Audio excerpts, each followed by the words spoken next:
Hi, everybody. Welcome to the Patti Brennan Show. Whether you have $20 or $20 million, this show is for those of you who want to protect, grow, and use your assets to live your very best lives. Today's podcast is part of the ongoing series called Ask Patti Brennan. You know, over the last few months, we've gotten a ton of questions. A lot of them are very similar. So today, I'd like to read two of them that are kind of connected, that reflect many of the questions that many of you have submitted. You know, I've always believed if one person has the question, chances are there's probably 2,000 or 3,000 of you out there listening today who are thinking the same thing. So let's hit it. The question is, given all the volatility in the market and the upcoming debt ceiling, what should I be doing to protect my retirement assets? And kind of related to that, another question was, is there a percentage of my portfolio that should be converted to CDs versus staying in this market? Now, I would say this awful market. That's not what they said, but it has been an awful market. So let's kind of take a step back and reflect. Where are these people coming from? What happened last year? Well, folks, I'm not the first one to tell you it was a terrible year, a year of a lot of change in a very short period of time. I mean, let's face it, GDP went from 6% down to 1.5%, inflation went from 2 to 9, and mortgage rates more than doubled.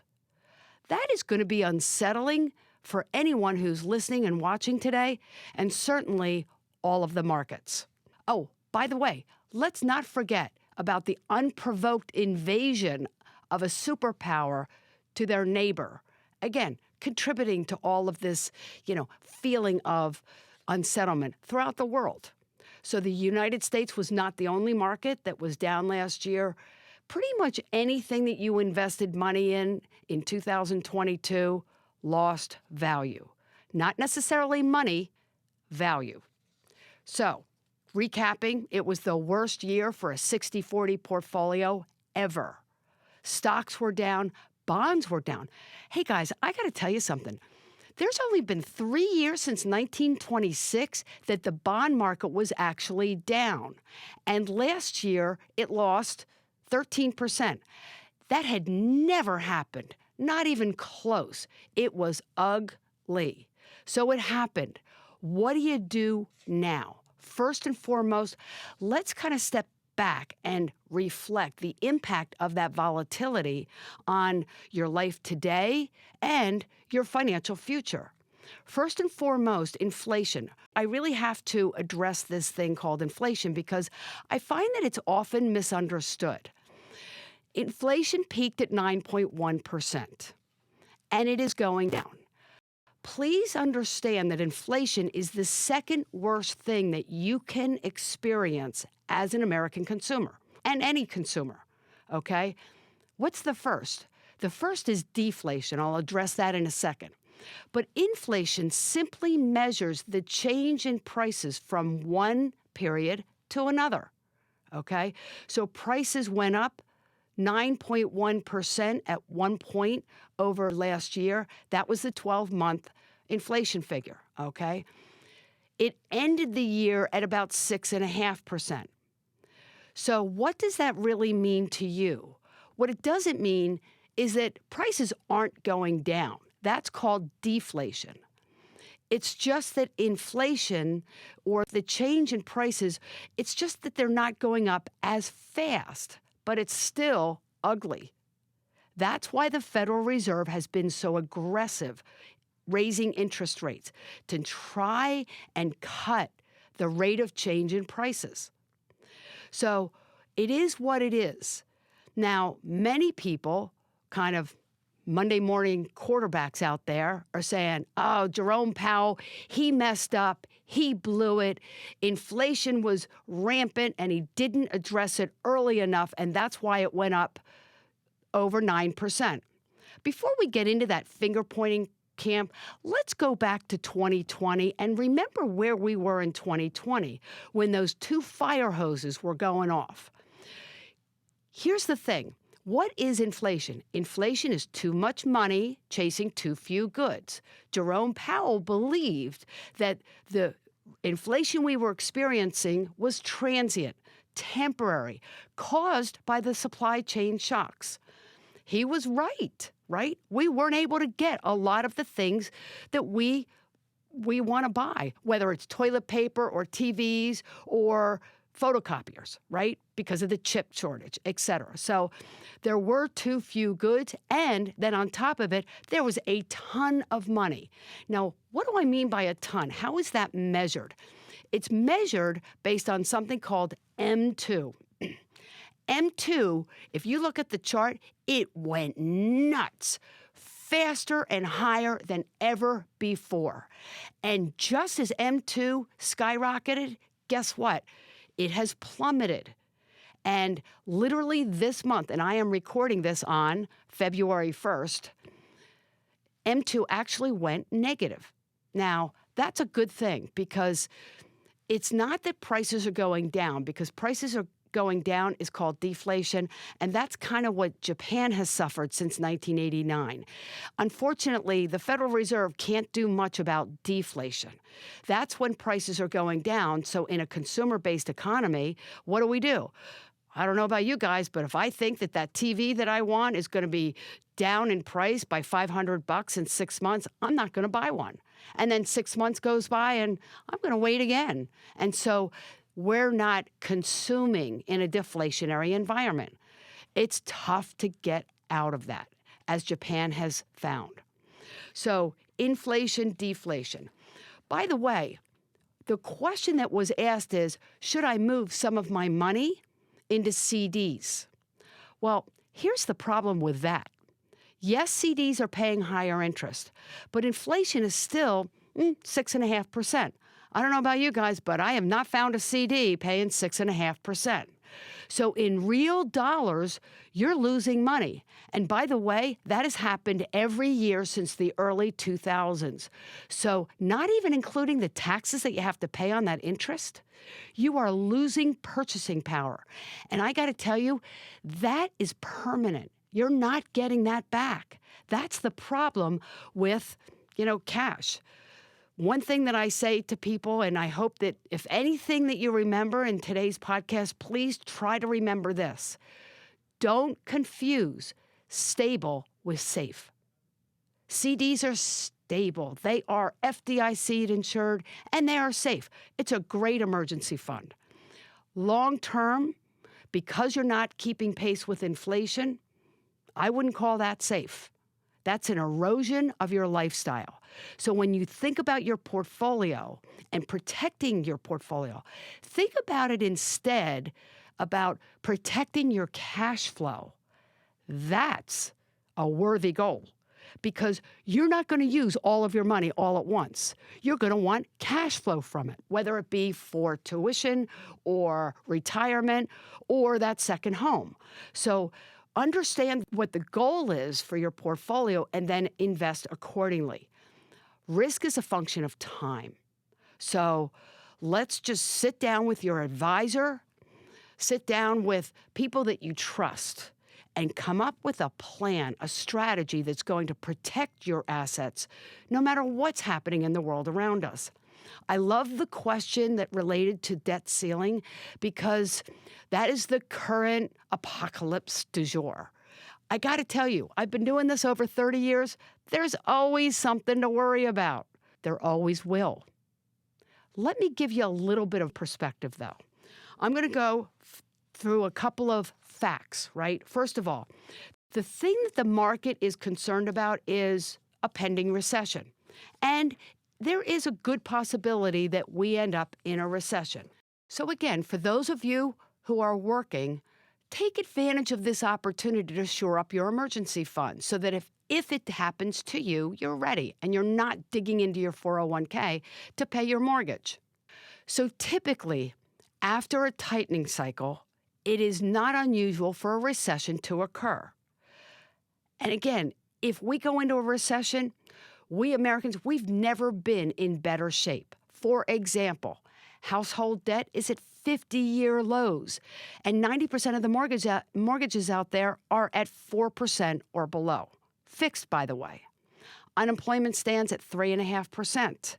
For every worker out there looking for a job, there's 1.7 jobs available. Here's one that you probably haven't heard. Since 2019, and even after what happened in 2022, household net worth increased 27%. Let me make that number real for you guys, okay?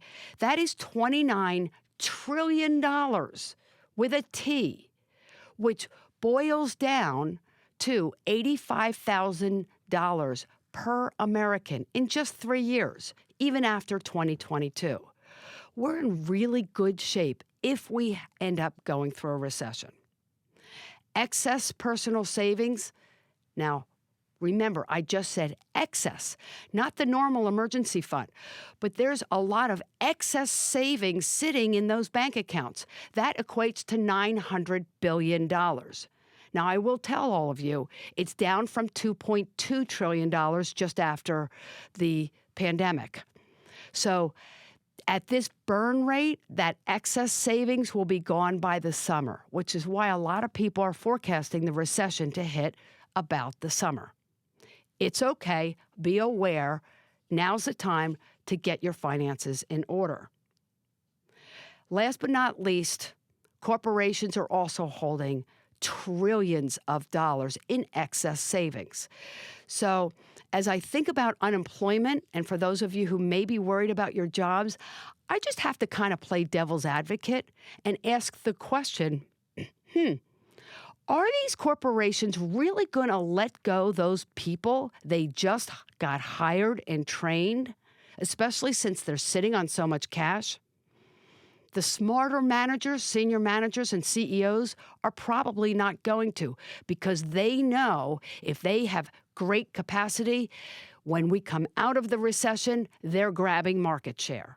The key for any business, large or small, is to survive, and they know it.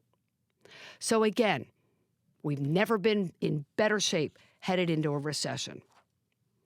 So let's keep it real, okay? First and foremost, the market went down a lot. It was down at 25% at one point, 20% for the year. Let's face it, the one thing that I know, and it's humbling every time it happens, is that I'm just not very good at predicting surprises, and we had a lot of them last year. So here's the thing. We go into every day of every year assuming that the next wicked bear market is starting today. So we've been prepared, and I want you to be prepared as well. So just take worst case scenario and look at your portfolio and really run it through that lifeboat drill and understand that if it happened, would you still be okay? That is the most important thing. And as we begin to think about next year, let's not get overly pessimistic. And more importantly, don't get too cute. ClearBridge did a phenomenal analysis going back to before the Depression. And what they did was they took the example of somebody who had perfect market time. They had perfect timing when it came to moving their portfolio. So what they did is they moved their portfolio out of all of the markets 10 months before every single peak, all the way up to last year. And they did the hard thing, because remember, when you move out, it's just not one decision, it's two. Because we have already learned money in the money market accounts is going to lose purchasing power. You're losing money, and it's permanent. So it can't stay there. The second decision, and probably the more important decision, is when do you move it back in? And so with ClearBridge, what they did is they moved all of that money back in to the portfolio 10 months after the bottom. What's wild about that is it's like amazing timing. I got to tell you, I wish we were that good, right? What's wild about that is the person who just did the buy and hold ended up with 3 times the amount of capital. Or the person who got cute and had really good timing ended up with a third. That is real loss. Opportunity cost, loss. Okay, so just be careful, especially after the fact. The market already went down. What is the likelihood that the market's going to go down 2 years in a row? I can tell you, it has happened. So be aware it has happened about 9% of the time. So as we think about 2023 and we think about, what to do, let's not fall prey to something called recency bias, okay? Things aren't necessarily going to be bad, just different. For example, in the last 15 years, we've had to allocate more of a retiree's portfolio into equities because bonds weren't paying anything. Now we have choices. Think about the Federal Reserve. Everybody was wringing their hands because the Fed was out of arrows in their, in their quiver, or whatever you call it, right? So everybody was worried the Fed wouldn't be able to deal with the next crisis. Well, guess what? They just increased interest rates, another 25 basis points. It's going to end up at a 5% or above. They've got arrows again. They also have choices. In addition to that, the market sell-off got rid of a lot of the speculative, investments that were being made. We've talked about this before. I was never a fan of digital hot dogs. I'm just saying, okay? The global conflict has resulted in a realignment of NATO. And I don't know about you guys, that makes me feel more secure. On a personal level, because of inflation, Social Security, whether you're getting it or not, increased by 8.7%. If you're not receiving it, but could, you got another 8% bump on top of that. That's a big deal. And for the workers who are listening to this podcast, 401k limits were also increased. So for any of you empty nesters who just finished putting your kids through college and who might be feeling a little bit behind, I got news for you. Each person, two people in a couple, for example, can put $30,000 each into their 401k or $60,000 a year. You do that for a few years, you're going to catch up really quick. That is the positive aspect of this, okay? And also, and I'm going to end with this, please let's keep in mind that some of the greatest innovations happened when the world was on fire. Think about it. World War II. What did we get out of as a result of World War II? It was a terrible, terrible period in our nation's history and the world's history. And yet, what came out of it? Let me give you a few examples. We got the supermarket, dry cleaning, radar, nuclear energy, jets, and penicillin. Everybody watching and listening today has experienced this in our lifetime with COVID.